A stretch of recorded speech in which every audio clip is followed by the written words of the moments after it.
Welcome to Satya Siddhant Ved Swadhyay. Subscribe for Ishwar and Atma Vishai Satya Siddhant. Gopatha ब्राह्मण भाष्य कंडिका है यह साध्वी ता या अमूरेत अर्थात जिस प्रकार जो ईश्वर की इच्छा भाव थी वो पूरे संसार में स्वयं भी ईश्वर विद्यमान थे। जो ईश्वर की का पसीना रूप था, ईश्वर ने अपने आप को तपाया था।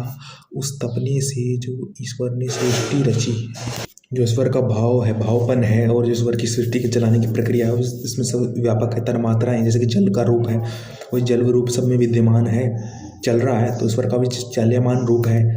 वरुण स्वर्णीय स्वरूप है। क्यों है देखते हैं कि अग्नि हो, आकाश हो, पृथ्वी हो, सब में जल है। वो जब सजल परिवर्तित होता रहता है तो क्या दर्शाता है? बहुत बड़ा परिवर्तन, महान परिवर्तन दर्शाता है। समुद्र में मिलता है, जैसे कि ये जल नदी बहती रहती है और समुद्र में मिल जाती है, ठीक उसी प्रकार अग्नि से भाप बन करके पृथ्वी का ये जल समुद्र में मिलता है, जल बनता है। वायु का जो पहाड़ों में जम करके जल बह करके समुद्र में मिलता है, अग्नि का हो, वायु का हो, पृथ्वी से सूखता है, जलों से सूखता है। तो दर्शाता है कि ये क्रिया निरंतर चल रही है और ये भाव ईश्वर का स्वयं अपनी इच्छा अनुसार हो रहा है। तो यह उनका सर्वव्यापक परमात्मा का स्वरूप है कि हर उस कण कण में, हर उस अवयव तन्मात्रा में जल, पृथ्वी, अग्नि विद्यमान है, जिसमें रूप परिवर्तन ईश्वर करते रहते हैं। ये कर रहा है कौन? ईश्वर। ये परिवर्तित हो रही क्या? उसका जल, उसका रूप परिवर्तित हो रहा है। और कर कौन रहा है? ईश्वर ही कर रहा है। अन्यथा अपने आप भी इसमें ऐसी क्षमता कैसी होती है? जल में भी क्षमता है, वही अग्नि में भी, वही पृथ्वी में भी, वही जल ही आता है, जल ही बह करके समुद्र में मिल जाता है। वही वायु में जल है, वही बह करके समुद्र में मिल जाता है। तो यह सब जितना भी है उसी का रूप है। इसलिए उसके वरुण ग्रहण करने योग्य स्वरूप को, सर्वव्यापक आंगिरस रूप को हम नमन करते हैं।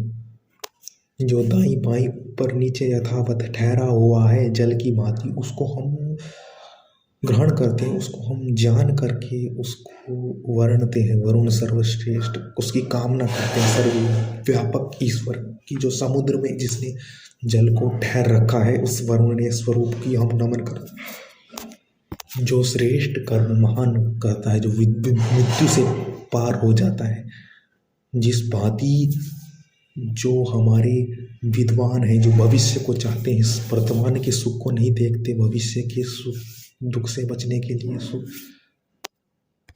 तो विद्वान की भांति वह व्यक्ति ईश्वर की भांति, अर्थात ईश्वर जो मृत्यु से परे है, जो अपने भविष्य के लिए उन्नति करता है, इस जल को, इस प्रकृति को परिवर्तित करता रहता है, इस प्रकृति में ठहरा हुआ है, इस संसार में ठहरा हुआ है, सर्वव्यापक है, विद्वान की भांति।